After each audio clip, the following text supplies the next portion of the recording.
आचार्य सिद्धसेन अपने मन के द्वंद्वों को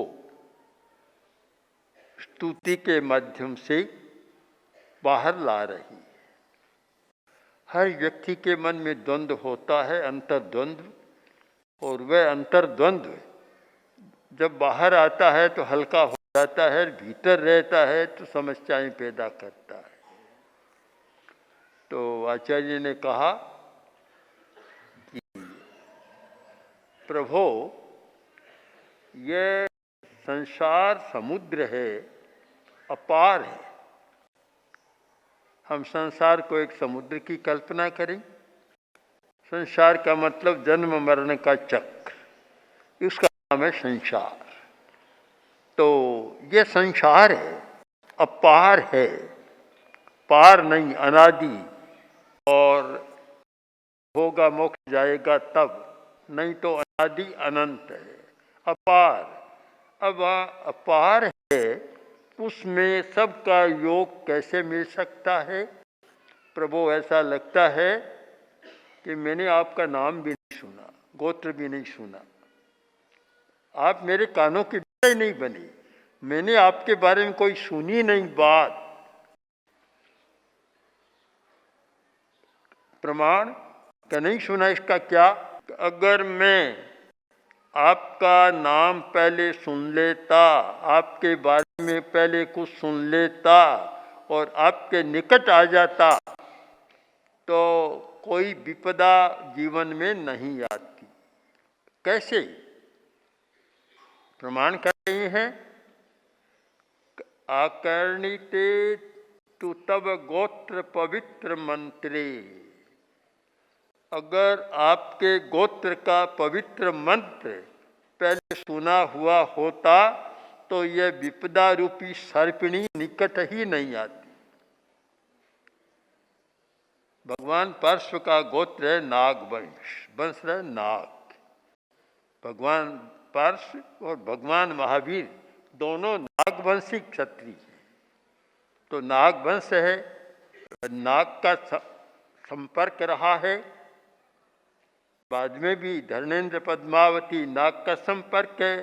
और आप पार्श्व की प्रतिमा को देखे भी तो सहस्त्र फन वाला नाग उनके ऊपर रहता है। अगर मैं आपके गोत्र का, टीकाकार करते हैं गोत्र माने नाम, नाम से नहीं गोत्र, आपके गोत्र का पवित्र मंत्र नाग दमनी मंत्र होता है। नागदमनी जड़ी भी होती है, जिसका मानतुंग ने भक्तामर में उल्लेख किया है। तन्नाम नाग दमनी हृदयस्य पुंसे। आपके नाग दमनी जिसके हृदय में है, नाग दमनी एक जड़ी भी है, और जो हमने देखी है, नागदमनी जड़ी को देखें तो ऐसा ही लगता है कोई सांप का बच्चा है। वह जड़ी भी है और नागदमनी मंत्र भी होता है। तो नाग आपके गोत्र का यानी नाग दमनी का मैंने अगर मंत्र सुना होता तो ये विपदा की सर्पिणी निकट ही नहीं आती। विपदाएं कोई आती नहीं। और ये ठीक बात है कि जब हम किसी महापुरुष के संपर्क में आते हैं तो विपदाएं दूर होती है। एक वातावरण का अंतर है, एक आभा मंडल का अंतर है कि उसके निकट गए और भूल जाते हैं। मैंने देखा है बहुत लोगों को कि जो आचार्य तुलसी के पास आते और घंटा भर बैठे रहते, उठकर जाते और बाहर जाकर कहते कि मैं तो गया था अमुक समस्या लेकर पूछने के लिए, अरे वहाँ मुझे याद ही नहीं आई कोई समस्या। एक बार नहीं, अनेक बार ऐसे प्रसंगों को देखा है कि कोई समस्या लेकर आता, कोई अपनी बात कहने आता और वहाँ घंटा भर 2 घंटा भर बैठा रहता, सारी विस्मृति हो जाती कि मैं क्यों आया हूँ यहाँ पर सारा। तो आचार्य ने ठीक कहा कि प्रभु, मैंने आपके गोत्र का पवित्र मंत्र, मैंने नाग दमनी मंत्र अगर सुना होता तो यह विपदा रूपी सर्पिणी निकट ही नहीं आती, पर सुना नहीं, क्योंकि इतना बड़ा संसार है। उस संसार में भ्रमण करते करते कभी आपके निकट आने का मुझे मौका ही नहीं मिला। दूसरी बात कि जन्मांतर में भी मैंने आपके चरणों की उपासना नहीं की, पूजा नहीं की, उपासना नहीं की। अगर मैं किसी जन्म में आपके चरणों की उपासना कर लेता तो वे चरण कैसे हैं? ईहित दान दक्षम, जो इच्छा है, चेष्टा है, प्रवृत्ति है, ईहा है, उसको दान देने में दक्ष हैं। जो चाहो वह दान मिल जाता है इन चरणों से, क्योंकि चरणों का बड़ा महत्व होता है। ज्ञान की दृष्टि से हमारे शरीर में मस्तिष्क का बहुत महत्व है, उपासना की दृष्टि से चरणों का महत्व है। कोई भी आएगा, वंदना करेगा तो चरणों में सिर टिकाएगा।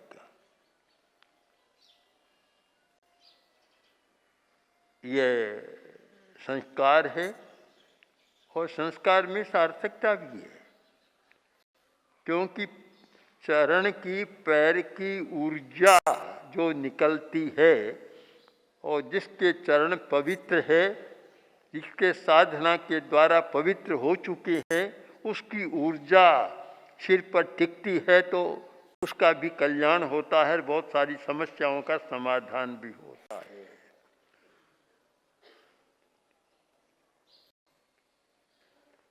भक्तामर का पहला श्लोक देखें। प्रणम्य तव पादयुगम जिन भक्तामर प्रणत मौलि मणि प्रभाना मुद्योतकं दलित पाप तमो वितानम सम्यक प्रणम्य जिन पाद युगं युगादा वालम वनम भव जले पतताम जना। आचार्य मानतुंग सबसे पहले ऋषभ के पाद युग का प्रणाम करते हैं, इसलिए क्योंकि वे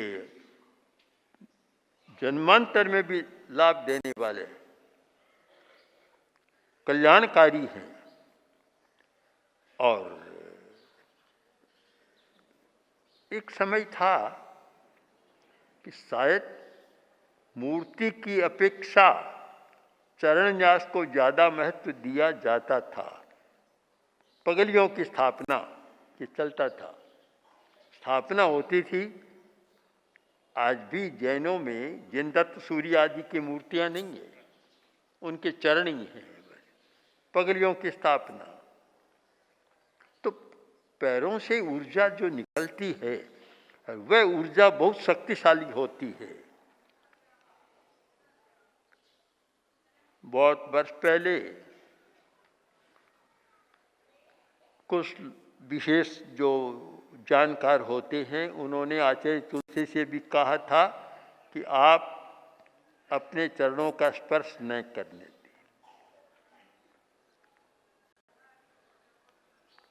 बहुत बार कहा, गुरुदेव ने वर्जना भी की, पर नहीं हो सकी। लोगों की एक भावना, भक्ति ऐसी रहती है। स्वामी राम जी जो फिर कभी अपना चरण स्पर्श नहीं करने देते थे। हमने मिला तब भी चर्चा चली, और पहले भी जानते हैं बहुत उनको तो चरण स्पर्श नहीं करने देते। और भी कुछ बड़े साधक हैं, वे अपने चरण स्पर्श नहीं करने देते, क्योंकि उससे जो साधना की ऊर्जा संचित होती है वह ऊर्जा एक हीन होती चली जाती है। मुझे भी बहुत लोगों ने कहा पहले से कि आपको चरण स्पर्श बंद कर देना चाहिए। कई बार प्रयत्न किया, नहीं हो सका, किंतु जब ये जन्मदिन था 90 वर्ष का, तब तो ये था कि अब तो कर देना चाहिए। तो अभी हमने वर्जना की है कि हमारा चरण स्पर्श न करे, महाश्रवणकार करते हैं, हमारा न करे। तो ये प्रभु मैंने जन्मांतर में भी आपके चरण का स्पर्श नहीं किया, चरण की पूजा नहीं की, उपासना नहीं की। यही कारण है कि मैं ये जन्म नहीं, वर्तमान जन्म में पराभवों का निकेतन बन रहा हूं। ऐसे उपद्रव जो मुझे पराभूत कर देते, पराभव व्यथित करने वाले, अभिभूत करने वाले उपद्रव इसीलिए आते हैं कि मैंने आपके चरणों की उपासना नहीं की। अगर मैं पहले ही आपके चरणों की उपासना कर लेता तो ये उपद्रव कभी नहीं आते, मुझे नहीं सताते। व्यक्ति के जीवन में समस्याएं आती हैं, पराभव आते हैं, पराजय आती है, उपद्रव आते हैं। ये तो प्रकृति का नियम है। और किसी भी ज्योतिर्विद को जन्म कुंडली दिखाओ, अमुक समय आएगा, अमुक ग्रह का योग आएगा और ये समस्याएं आएगी। शायद ही कोई दुनिया में ऐसा व्यक्ति हो जो जन्म से लेकर मृत्यु तक ग्रहों की पीड़ा को न भोगता हो या और भी बाहर की समस्याओं को न भोगता हो। आता है, सब बराबर नहीं रहते, समय समय पर आता है। तो समस्याएं तो हर व्यक्ति के जीवन में आती है, उतार चढ़ाव भी आते हैं, किंतु साथ में समाधान भी है। ऐसा नहीं है कि समस्या है समाधान न हो। बीमारी है तो दवा भी है, उसके लिए समाधान है। तो समाधान यह है कि किसी महापुरुष का संपर्क मिल जाए, उपासना का मौका मिल जाए, उनके चरणों की उपासना का मौका मिल जाए तो समाधान होता है। तो जब अच्छी ऊर्जा ग्रहण करना है, विपत्ति आती है, उसके भी ऊर्जा होती है, प्रकंपन होती है। ऊर्जा दोनों प्रकार की होती है, नेगेटिव भी होती है, पॉजिटिव भी होती है। दोनों प्रकार की एनर्जी आती है, प्रकंपन भी दोनों प्रकार के आते हैं।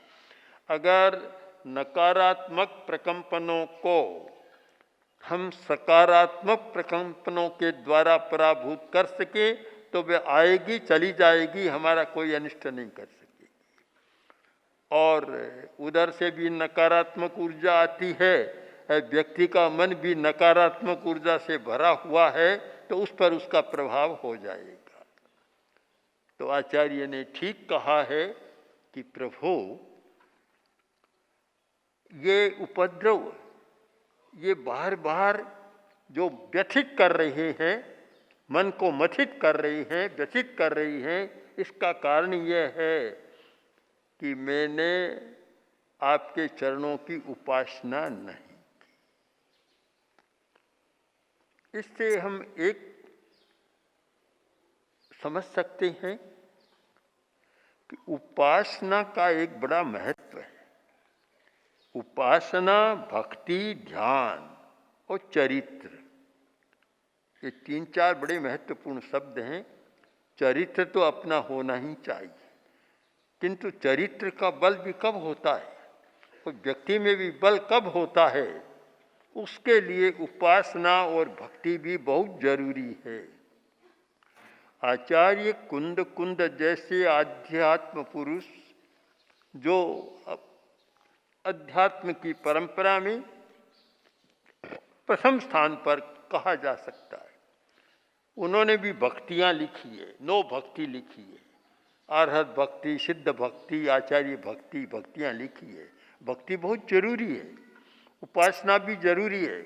उपासना का मतलब ही होता है कि एक पवित्र आत्मा के उप माने निकट आसन बैठना, निकट बैठना, उपासना करना।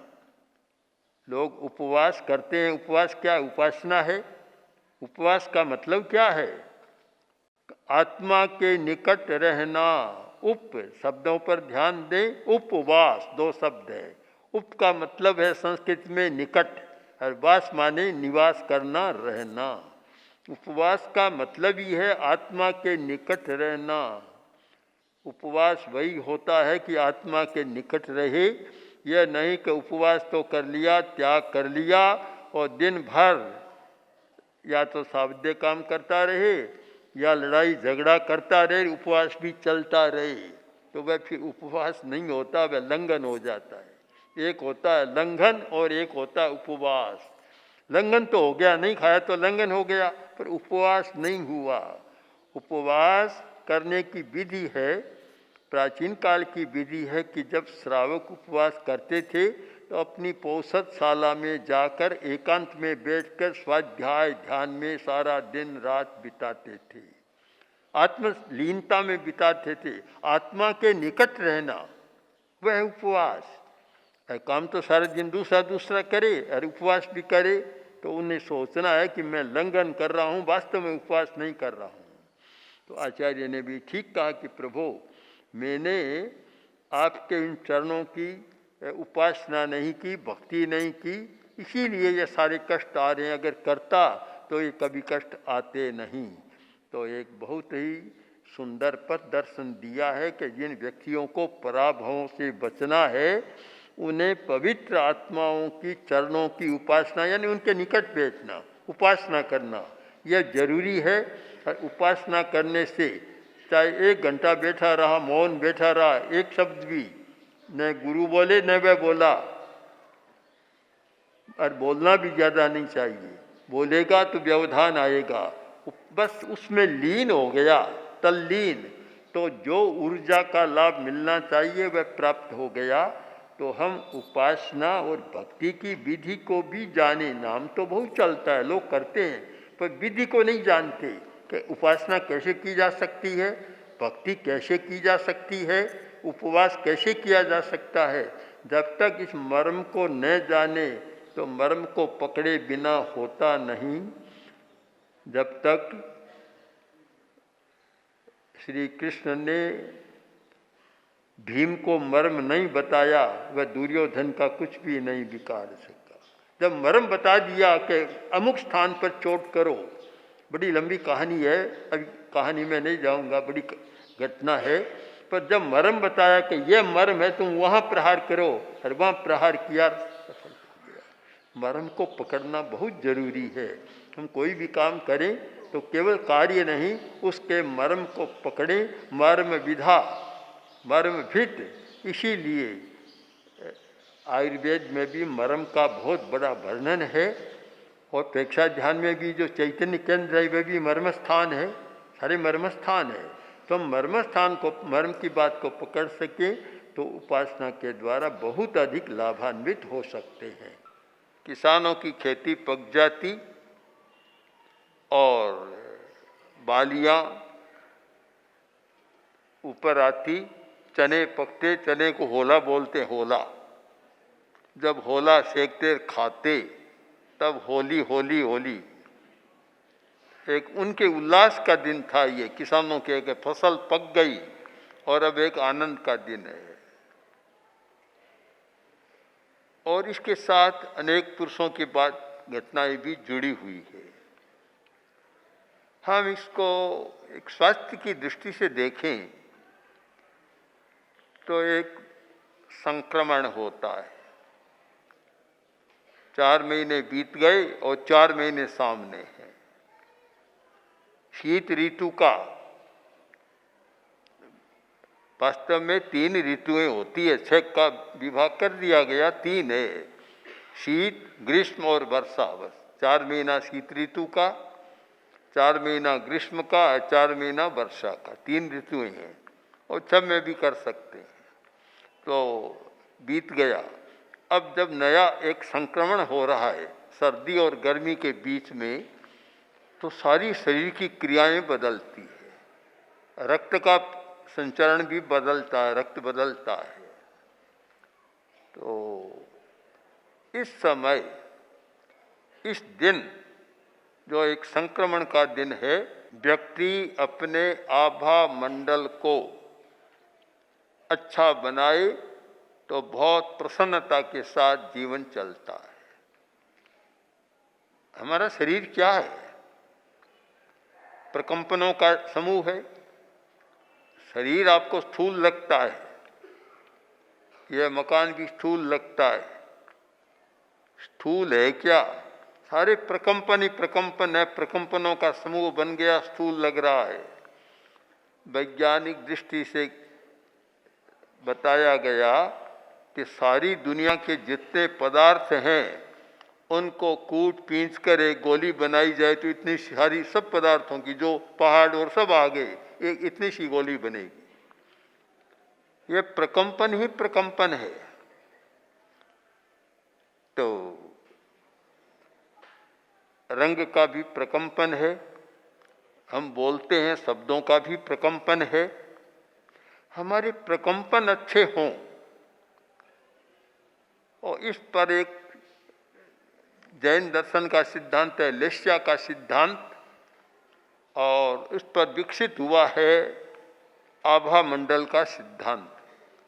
प्राचीन काल से ही विकसित है और आज भी आभा मंडल पर काफ़ी काम हो रहा है कि हमारा आभा मंडल कैसा है और उसमें रंगों का महत्व है। हमारे शरीर में रंगों का बहुत प्रभाव है, केवल शरीर में नहीं, हमारा मन रंगों से प्रभावित होता है, शरीर रंगों से प्रभावित होता है, हमारा चिंतन और भाव भी रंगों से प्रभावित होता है। किस प्रकार का रंग, इस आधार पर 6 लेस्याओं का विधान किया गया। कृष्ण लेस्या, नील लेस्या, कापोत लेस्या, तेजो लेस्या, पद्म लेस्या और शुक्ल लेस्या, ये 6 लेस्या। कोई भी विशिष्ट ज्ञान पैदा होता है तो शुक्ल लेस्या में होता है। लेस्याए विशुद्ध माणीये, लेस्या विशुद्ध होती है तब अतीन्द्रिय ज्ञान पैदा होता है। लेस्या, शुक्ल लेस्या सबसे विशुद्ध है, पद्म लेस्या उससे कम, तेजो लेस्या उससे कम, और पहली 3 लेस्याएं तो खराब होती है। तो हम रंगों का ग्रहण कर अपने कुछ भावों को, आदतों को, स्वभावों को बदल सकते हैं।